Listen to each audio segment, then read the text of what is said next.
26 वाला एग्जांपल देख लेते हैं। Example number 26।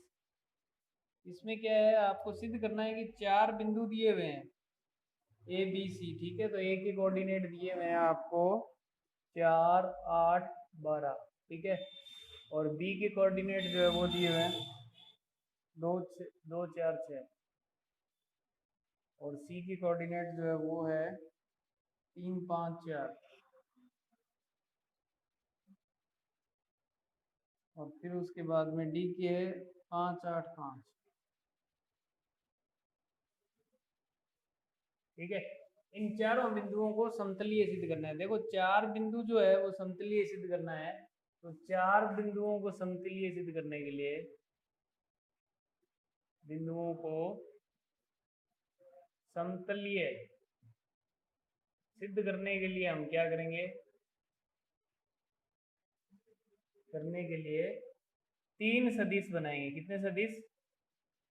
3 सदिश। 3 सदिश कैसे बनाएंगे? 4 बिंदु है तो 4 से 3 सदिश इस प्रकार से बनेंगे, जैसे ये ए है, ये बी है, ये सी है, ये डी है। तो आप किसी भी एक बिंदु से शुरू होने वाले 4 सदिश बना सकते हो, ठीक है। जैसे यहाँ बी से बना लेते हैं, अपन किसी से भी बना सकते हैं, ऐसा कोई जरूरी नहीं है कि बी से ही बनाना है। पर बी से इसलिए बना रहे हैं कि बी के कोऑर्डिनेट जो है सबसे छोटे हैं, तो ये इसी में से भी घटेंगे तो माइनस की वैल्यू नहीं देंगे। सिर्फ इतना सा कारण है, और कोई जरूरी नहीं है कि आप बी से बनाओ, ए से बना सकते हो, सी से। यानी एक बिंदु से शुरू होने वाले सह सदिश बनाने हैं आप, ठीक है। तो जैसे मैं सबसे पहले बी ए वेक्टर बना लेता हूँ, ठीक है। यहाँ लिखते हैं बी ए वेक्टर। तो बी ए वेक्टर कैसे बनेगा? देखो एक हम पूरा तरीके से लिख लेते हैं। ए में से बी को घटाना है, तो ए में से बी को घटाना है तो पहले ए का सदिश बना लेते हैं। क्या है? 4 आई कैप प्लस 8 जे कैप प्लस 12 के कैप। क्योंकि ये बिंदु है तो बिंदु का जो स्थिति सदिश है वो मैंने लिख दिया, माइनस 2 आई कैप प्लस 4 जे कैप प्लस 6 के कैप, ठीक है। दिख रहा है ना ये सब? दिख रहा है, ठीक है। अब इसमें बी ए वेक्टर अगर इसमें से इसको सब्ट्रैक्ट करेंगे तो 4 में से 2 जाएंगे तो कितने रह जाएंगे? 2 आई के। फिर 8 में से 4 जाएंगे तो प्लस के 4 जे के। 12 में से 6 जाएंगे तो प्लस के 6 के। ये बी ए वेक्टर बन गया, ठीक है। इसी प्रकार से अपन बी डी वेक्टर बना लेते हैं या बी सी वेक्टर बना लेते हैं। बी सी अब मैं डायरेक्ट लिखता हूँ, यानी सी में से मुझे क्या करना है? बी को घटाना है। तो सी में से यानी 3 में से 2 गया तो 1, यानी आई के। 5 में से 4 गया तो फिर ये जे के। 4 में से अगर 6 गया तो कितना है? 4 में से 6 जाएगा तो कितना हो जाएगा? माइनस का 2 जे के, ठीक है। इसी प्रकार से बी डी वेक्टर बना लेते हैं। तो बी डी वेक्टर यानी डी में से बी को घटाना है, तो 5 में से 2 जाएगा, 5 में से 2 घटाना है तो कितना आएगा? 3 आई के। 8 में से 4 घटाना है तो प्लस 4 जे के। फिर 5 में से 6 घटाओगे तो माइनस का के पे भैया जे लिखिए, माइनस का के, ठीक है। ये हमने 3 सदिश बना लिए। 4 बिंदुओं के समतलीय की जब भी बात करेगा तो इस प्रकार से किसी एक बिंदु से शुरू होने वाले 3 सदिश बना लेने हैं। और 3 बिंदुओं के समतलीय नहीं, सॉरी, 3 सदिशों के समतलीय होने का प्रतिबिंब क्या है? अब अगर बी ए वेक्टर, ठीक है, बी सी वेक्टर और बी डी वेक्टर, इनका अधिस्तर गुणन ज्ञात करते हैं और उसका मान यदि 0 आ जाए तो हम कह देंगे कि ये तीनों सदिश क्या है? समतलीय है। और तीनों सदिश समतलीय है तो इन तीनों सदिश से बनने वाले चारों बिंदुओं भी, यानी ये तीनों सदिश जिन 4 बिंदुओं से बने हैं वो भी क्या हो जाएंगे? समतलीय हो जाएंगे, ठीक है भाई। तो इसमें हम क्या करेंगे, आपको पता है ये अधिस्तर गुणन जो है वो क्या होता है? सारणिक का मान होता है एक तरह से। और सारणिक में हमें क्या करना है? इनकी गुणा कर दो। बी ए वेक्टर यानी ये हो जाएगा 2 4 6। B C vector 1 1 minus 2। B D vector 3 4 minus 1। इसका मान अगर 0 आ जाए तो हम बोल सकते हैं कि ये समतलीय है। तो इसका मान निकाल लेते हैं। देखो ये 2, फिर 2 के गुणा में इन दोनों गुणा करें तो माइनस का 1, फिर इन दोनों गुणा करें माइनस का 8, और बीच में पहले ही माइनस होता है तो माइनस माइनस प्लस। फिर दूसरी बार माइनस लगाना है और माइनस के साथ ये अवयव रखना है तो -4। ये स्तंभ और ये पंक्ति छोड़ दो तो -1 और 1 को गुणा करो तो -1, फिर बीच में माइनस होता है, फिर इन दोनों गुणा करो तो -6, तो माइनस माइनस प्लस 6 हो जाएगा। ठीक है, फिर उसके बाद में इसकी बात करते हैं तो ये प्लस का 6, फिर इसके ब्रैकेट में आ जाएगा 4 - 3। ये मेरे ख्याल से सारणिक का मान तो सभी को निकालना आता होगा।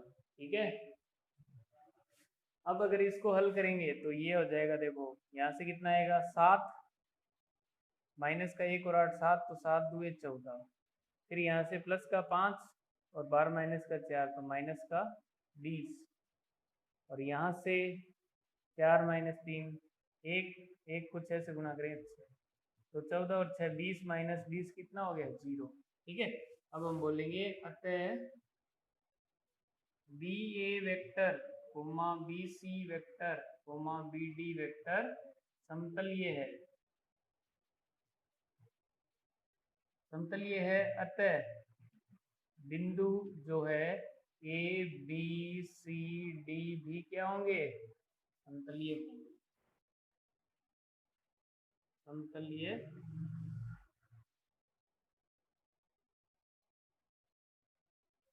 होंगे। ठीक है,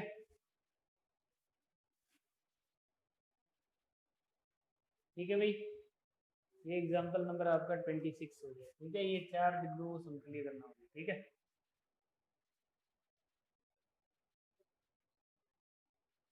ये लाइन जो अभी मैंने ड्रॉ की है वो दिख रही है क्या? इस बार अपने को एग्जांपल नंबर 27 में गिवन है 4 बिंदु जो है, ए का ए वेक्टर, बी का बी, ये ए के ब्रैकेट में ए वेक्टर लिखा हुआ है ना, इसका मतलब ये बिंदु ए का स्थिति सदिश है, फिर बी का बी वेक्टर, सी का सी वेक्टर, डी का स्मॉल डी वेक्टर, ये आपको समतलीय है, ये दिया हुआ है समतलीय है। ठीक है, तो आपको सिद्ध क्या करना है, देखो सिद्ध ये करना है ए बी सी इक्वल है किसके, B C D plus C A D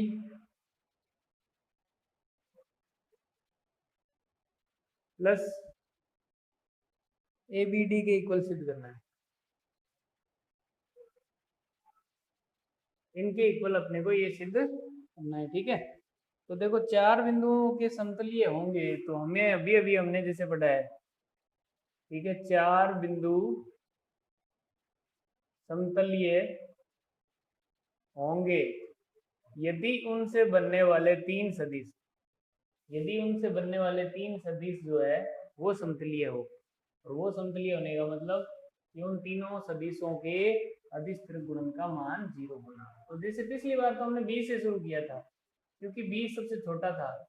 अब ऐसा कोई जरूरी नहीं है, आप ए से बी से कहीं से भी शुरू कर सकते हो। ठीक है, तो जैसे मैं यहाँ से शुरू कर रहा हूँ, ये अगर होंगे तो जैसे ए से शुरू होने वाला वेक्टर बना, A B vector, A C vector और ए डी वेक्टर, इसका अदिश त्रिगुणन जो है उसका मान यदि 0 होगा तो हम कह सकते हैं कि ये समतलीय होंगे। तो चलिए इनको समतलीय करने के लिए इनकी वैल्यू निकाल लेते हैं। तो अब की बार तो देखो क्या है अपने पास, अब की बार तो कोई वैसे तो घटक रूप में तो है नहीं, जैसे ए बी वेक्टर बनाना है तो बी में से ए को घटाना है, तो बी का पोजीशन वेक्टर बी है और ए का पोजीशन वेक्टर स्मॉल ए है।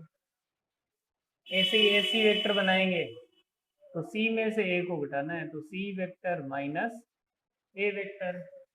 इसी प्रकार से ए डी वेक्टर, तो ए डी वेक्टर का कितना हो जाएगा, डी में से ए को घटा दो तो ये हो जाएगा डी माइनस ए वेक्टर। इसका मान जो है वो 0 आना चाहिए क्योंकि ये समतलीय दिया हुआ है। अब ये एक सदिश है, ये दूसरा सदिश है और ये तीसरा सदिश है, तो इसमें अदिश त्रिगुणन का जो फॉर्मेट होता है वो हम लगा देते हैं, B minus A vector dot फिर C vector minus A vector cross D vector minus A vector equal to 0 होना चाहिए। ठीक है, ठीक है भाई। अब देखो, अब हम क्या करेंगे, सबसे पहले बाहर वाला डॉट प्रोडक्ट जो है उसे ऐसे का ऐसे रहेगा, पहले अंदर वाला क्रॉस करना, तो सी को डी के साथ करो तो ये हो गया सी क्रॉस डी। ठीक है, फिर सी को ए के साथ करो माइनस का, तो ये हो गया सी क्रॉस ए। फिर ए को डी के साथ करो तो माइनस का ए क्रॉस डी। फिर ए को ए के साथ माइनस माइनस प्लस ए क्रॉस ए। ठीक है, अब आपको पता है ए क्रॉस ए क्या हो जाएगा, ए क्रॉस ए हो जाएगा 0। तो ये तो हो गया ए क्रॉस ए जो है वो तो हो गया 0। ठीक है, ये तो 0 हो गया, यानी इसको तो हमें अब नहीं लिखना है। अब देखो क्या करेंगे, अब हम क्या कर देते हैं कि इसका डॉट प्रोडक्ट करेंगे। तो ये बीच में डॉट है और ये बी और ए है, तो इन दोनों के साथ होगा। तो बी का पहले सी के साथ करेंगे, तो ये हो गया B dot C cross D. ठीक है, फिर बी का इसके साथ करेंगे, माइनस का है ये, तो B dot C cross A. फिर बी का इसके साथ करेंगे तो माइनस का B dot A cross D. ठीक है, आगे वाले इसके साथ करने की जरूरत है नहीं, क्योंकि ये तो वैसे ही 0 हो गया। फिर ए की बात करते हैं, तो माइनस का ए है, तो ये हो जाएगा minus A dot C cross D. ठीक है, फिर माइनस माइनस प्लस हो जाएगा, तो ये प्लस का ए डॉट सी क्रॉस ए। फिर इसका इसके साथ करेंगे तो माइनस माइनस फिर प्लस हो जाएगा, और ये हो जाएगा ए डॉट ए क्रॉस डी। ठीक है, इक्वल टू में क्या है, इक्वल टू में है 0। अब देखिए हम क्या करेंगे, अब शुरू करते हैं। ये बन गया आपका बी सी डी, को शॉर्ट में लिखेंगे तो ये हो जाएगा बी सी डी। ठीक है, फिर ये माइनस का ये हो जाएगा माइनस बी सी ए। ठीक है, फिर उसके बाद में इसको लिखेंगे तो ये हो जाएगा माइनस का बी ए डी। ठीक है, फिर इसको सही करके लिखेंगे तो ये हो जाएगा ए सी डी। फिर इसको लिखेंगे तो ये हो जाएगा प्लस का ए सी ए, और लास्ट में जो ए डी है उसको लिखेंगे तो ये हो जाएगा ए डी इक्वल टू में 0 है। ठीक है, अब आपको पता है कि ये ए सी ए वाला ये भी 0 हो जाएगा, क्योंकि इसमें क्या है, दो सदिश सेम है। और ए डी वाला जो है इसका भी, ये भी वैल्यू क्या हो जाएगी, क्योंकि करके यहाँ पे ब्रैकेट में कारण लिख देना है इसका, ये जो है वो क्यों 0 हो गया। ठीक है, चलिए अब ये तो दोनों 0 हो जाएंगे। अब हमें सिद्ध क्या करना है, हमें एक तरफ ए बी सी रखना है। तो इधर की तरफ ए बी सी देखते हैं कौन सा है, ए बी सी ये है, इसको सही करके लिख लेते हैं। ए और बी को इंटरचेंज करेंगे तो देखो क्या होगा, ए और देखो यहाँ 3 बार बदलना पड़ेगा, एक बार ए और बी को बदलना पड़ेगा, फिर बी और सी को यहाँ पे, तो 2 बार माइनस माइनस क्या हो जाएगा प्लस, वापस से ये माइनस ही हो जाएगा क्योंकि 3 माइनस हो।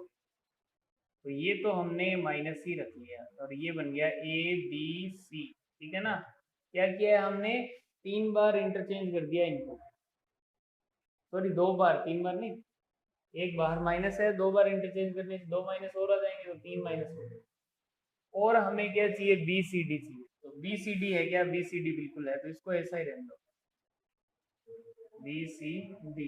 ठीक है, और हमें क्या चाहिए, सी ए डी चाहिए। तो देखो सी ए डी है क्या कहीं, ये राशि, और ये सही क्रम में नहीं, इसको सही क्रम में कर लो, यानी इसको आपस में इंटरचेंज करोगे तो एक माइनस आएगा, माइनस माइनस क्या हो जाएगा, प्लस आ जाएगा। तो ये यहाँ पे पहले मैं ये सी ए डी लिख देता हूँ, तो ये आ जाएगा सी ए डी। ठीक है, अभी कौन बचा हुआ है, ये बचा हुआ है, ये देख लेते हैं हमें क्या चाहिए। ये हमें सी ए डी के बाद में ये हमें चाहिए ए बी डी।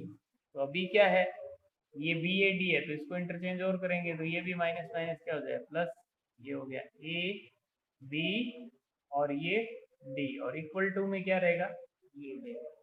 ठीक है भाई, ये हमने क्या किया, इसको इंटरचेंज कर दिया, कोई 2 बार हो रहा था तो 2 माइनस आ गए, एक बार हो रहा था तो 1 माइनस आ गया, और ये शिफ्टिंग कर दी। अब हमें ए बी सी उस साइड चाहिए, तो इसको पक्षांतरण करके इस तरफ ले जाते हैं, तो ये आ जाए, या इसको यूं मान लो कि लेफ्ट हैंड साइड को राइट हैंड साइड में कन्वर्ट कर देते हैं, तो ये ए बी सी जो है वो एक तरफ आ जाएगा, और बचा हुआ ये जो है वो एक तरफ आ जाएगा, B C D plus C A D plus A B D. ठीक है भाई, हमने क्या किया है, इसका पक्षांतरण कर दिया, ठीक है ना, जो माइनस में उधर जाना था उसको इधर ले आए। इसी कोई दिक्कत है क्या? एग्जाम्पल नंबर है अपना 28। एग्जाम्पल नंबर 28 जो है वो है, उस समांतर षटफलकी का आयतन ज्ञात कीजिए जिसकी 3 संगामी कोरें, 3 संगामी कोरें, संगामी का मतलब एक ही बिंदु से शुरू होने वाले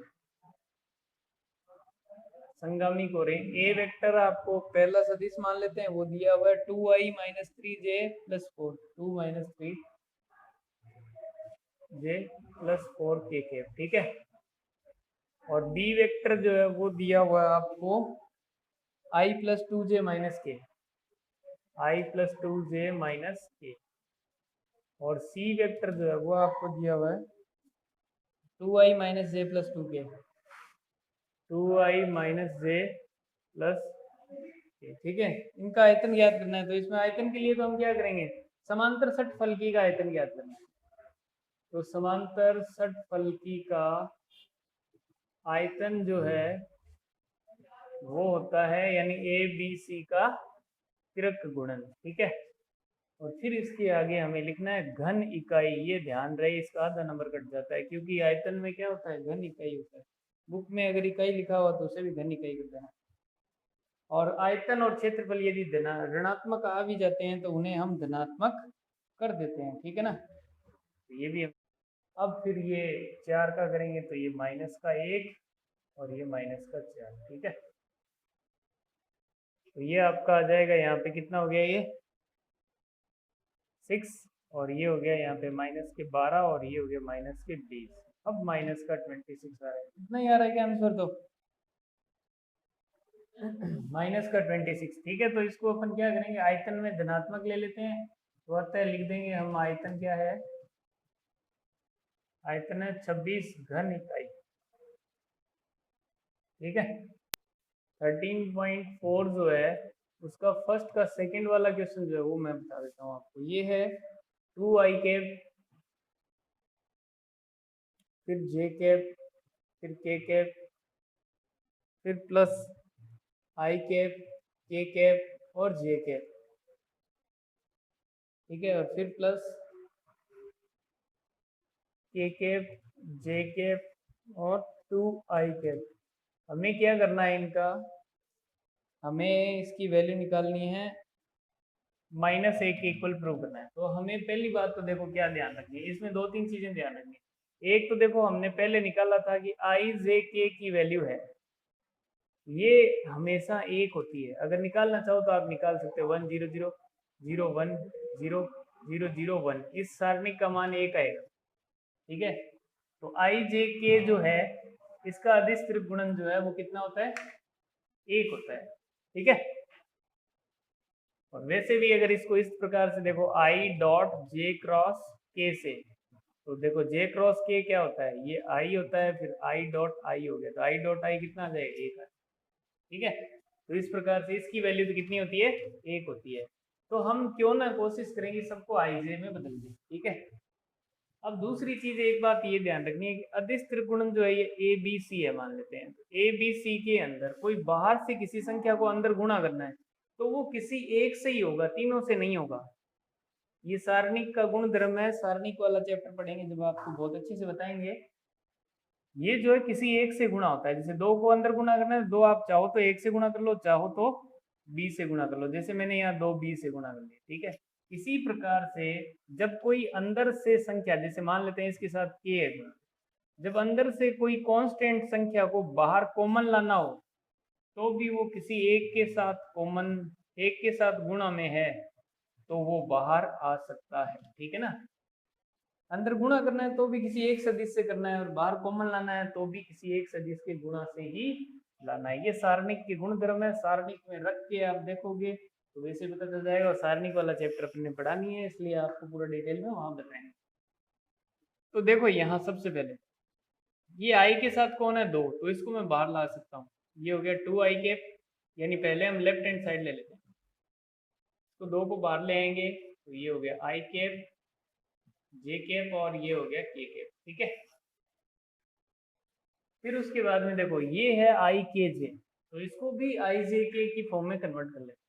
आई और जे को इंटरचेंज करेंगे तो एक माइनस आएगा, तो ये हो जाएगा, नहीं आई और जे को क्यों करेंगे, जे और के को करेंगे, ये एक बार माइनस आ जाएगा और ये हो जाएगा आई जे और ये के, ठीक है। फिर उसके बाद में देखो इसमें भी क्या है, दो है अंदर, तो दो को बाहर लाएंगे तो ये दो ब्रैकेट में के जे और ये आई रह जाएगा, ठीक है। अब हम क्या करेंगे, इसको भी के और आई को इंटरचेंज कर लेते हैं, तो ये भी माइनस का हो जाएगा, तो ये माइनस दो और बाहर आई जे और ये के, ठीक है। अब सबको सही तरीके से लिख देते हैं, तो ये हो गया दो आई जे के माइनस आई जे और ये के, ठीक है। अब हमें हमेशा ध्यान रखना है कि आई जे के का अदिश गुणन जो है, आई जे के का जो अदिश गुणन है उसका मान हमेशा एक आएगा, तो इसमें रख दो मान, ये दो इंटू एक हो गया इसका मान, ये भी एक है तो माइनस का एक, और ये भी माइनस दो इंटू एक, तो दो से दो कैंसिल हो गया, कितना आ गया माइनस एक, ये राइट हैंड साइड में इक्वल हो गया, ठीक है क्या भाई। वैसे ये हो सकता है आपको आता होगा। तो देखो सेकंड क्वेश्चन है, सेकंड में ए बी सी दिया हुआ है, तो ए बी सी का मान ज्ञात करना है। सेकंड भी तुम कर सकते हो, थर्ड भी तुम कर सकते हो, फोर्थ कह रहा है लेमडा के किस मान के लिए निम्नलिखित सदिश समतलीय होंगे, तो फोर्थ में से कोई एक बता देता हूं, बाकी पूरी एक्सरसाइज ये इजी है, कर सकते हो आप। फोर्थ का मान लेते हैं हम, एक फर्स्ट ले लेते हैं, फोर्थ का फर्स्ट ये है, ए वेक्टर जो है वो आपको दिया हुआ है, आप अपनी बुक में चेक करते रहना भाई, ठीक है ना। अगर जहाँ भी कोई मिस्टेक दिखे ना तो मेरे को बता देना कि यहाँ पे आपने गलत लिख दिया, क्योंकि ये किताब में थोड़ा गड़बड़ ज्यादा है। बी वेक्टर इक्वल टू आई के प्लस टू जे के माइनस थ्री के कैप है, और सी वेक्टर इक्वल टू है थ्री आई कैप प्लस लेमडा जे कैप और प्लस फाइव के, ठीक है। तो ये तीन सदिश है, इन तीनों सदिशों का यदि समतलीय होना हो तो लेमडा का मान ज्ञात करना है। तो देखो यदि A vector B vector C vector समतलीय हैं या समतलीय हो, तो हम क्या करेंगे, इनका मान अदिश त्रिगुणन का 0 के बराबर रखेंगे, ठीक है। तो हम यहाँ कर देते हैं भाई, सारणिक में रख देते हैं, ए वेक्टर का गुणा क्या है, दो माइनस एक एक, बी वेक्टर का गुणा एक दो और माइनस तीन, सी वेक्टर के गुणांक तीन लेमडा और ये पांच, इसका मान किसके बराबर होना चाहिए, 0 के बराबर। तो अब इसका हल कर देते हैं, देखो दो, तो दो से गुणा करेंगे दो, फिर पांच दुए 10, ये माइनस का 3 लेमडा हो रहा है तो प्लस का 3 लेमडा हो जाएगा, फिर ये माइनस एक है तो माइनस माइनस प्लस एक हो जाएगा, दूसरा अगले नेगेटिव, फिर पांच को एक से गुणा करो पांच, फिर इसको इससे गुणा करो माइनस नौ तो प्लस नौ हो जाएगा, फिर उसके बाद में प्लस एक, ठीक है। फिर उसके बाद में इसको इससे गुणा करो तो ये कितना हो गया लेमडा, और इसको इससे गुणा करो तो माइनस का 6, इसका मान क्या होना चाहिए 0, ठीक है भाई। अब इसको अंदर गुणा कर दो, तो अंदर गुणा करेंगे तो देखो क्या होगा, दो को 10 से करो 20 प्लस 6 लेमडा प्लस ये कितना हो गया 9 और 5 14, फिर उसके बाद में यहाँ पे एक से गुणा करें तो लेमडा माइनस 6 इक्वल टू 0, तो यहाँ 6 लेमडा और लेमडा कितने हो गए 7 लेमडा, 20 और 14 कितने हो गए 34, 34 में से 6 गए तो प्लस के 28 इक्वल टू 0, तो 7 लेमडा इक्वल टू माइनस का 28 और लेमडा इक्वल टू माइनस 28 बटा 7 यानी माइनस का 4, यानी लेमडा की जगह अगर माइनस 4 होगा तो हम कह सकते हैं कि ये तीनों सदिश क्या होंगे, समतलीय होंगे।